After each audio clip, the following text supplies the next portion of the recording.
Bonjour, vous écoutez Ma vie en main, le podcast qui vous veut du bien. Je m'appelle Roxane et je partage avec vous des conseils pour simplifier votre vie et vous faire revenir à l'essentiel. Du désencombrement de votre habitat en passant par vos habitudes de consommation, je souhaite que vous retrouviez du sens en vous concentrant sur ce qui compte réellement pour vous.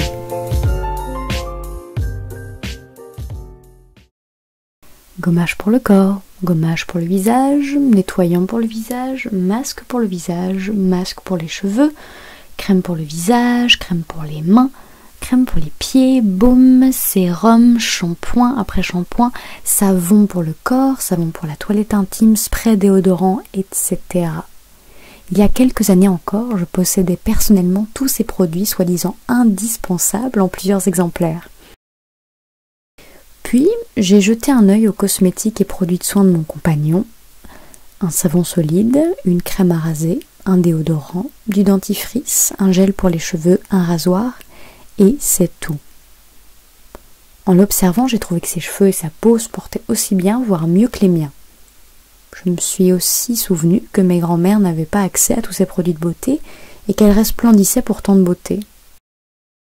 Pourquoi, en tant que femme née à la fin du XXe siècle, ne pouvais-je pas posséder aussi peu que mon compagnon ou mes aïeuls, tout en me sentant bien?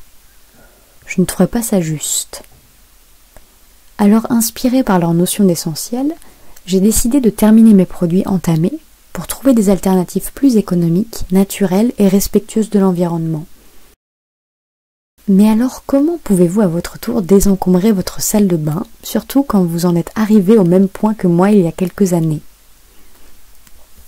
Tout d'abord, je vous invite à terminer les produits que vous souhaitez continuer à utiliser et à remettre en question votre manière de consommer les cosmétiques. Vous vous rendrez compte rapidement que tout achat sera inutile pendant cette période transitoire, car vous avez le plus souvent largement de quoi tenir 6 mois de temps avant de terminer tous vos produits. Ma peau n'a jamais été aussi coopérative que lorsque je l'ai laissée vivre sa vie, sans la surnettoyer, parce que je la pensais incapable de le faire seule. Je n'ai jamais eu aussi peu d'imperfections que lorsque j'ai diminué le nombre de produits que je m'appliquais sur le visage. Si vous êtes satisfait de certains produits et que vous désirez les racheter à tout prix, c'est tout à fait ok.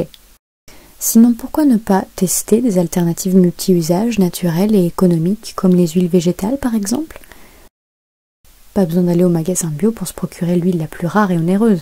Puis acheter tout un tas de différentes huiles pour divers usages serait complètement contraire à un processus de simplification. Une simple huile de coco ou une huile d'olive remplissent aisément plusieurs fonctions à un prix dérisoire. J'utilise personnellement une huile de coco pour fabriquer un déodorant en crème et une huile neutre comme une huile de jojoba pour me démaquiller, nourrir ma peau, mon corps et occasionnellement mes cheveux. Simplifiez au maximum vos rituels et repérez les produits qui vous conviennent le mieux. Les habitudes ne se changent pas en un jour, alors expérimentez autant de temps que nécessaire le fait d'appliquer moins ou différemment.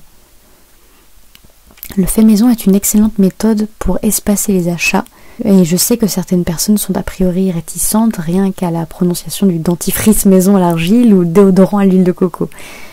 Je peux comprendre car nous avons chacun des objectifs et rythmes différents en termes de consommation. Donc restez indulgent envers vous-même et les autres, mais simplifiez-vous la vie à votre manière et restez ouvert d'esprit dans l'implémentation de nouvelles habitudes.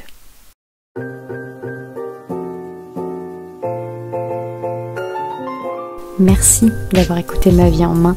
Vous retrouverez les informations relatives à l'épisode dans la description et s'il vous a plu, je vous invite à le partager, à vous abonner via votre plateforme de podcast préférée et à lui attribuer une note maximale. Ma vie en main, c'est un épisode les lundis toutes les 2 semaines et en attendant, vous pouvez retrouver davantage de conseils sur ma chaîne YouTube, Roxane Delpy, D-E-L-P-Y, mais également sur mon site roxanedelpy.com, sur mes réseaux sociaux également, Facebook et Instagram, sous le nom de Ma vie en main.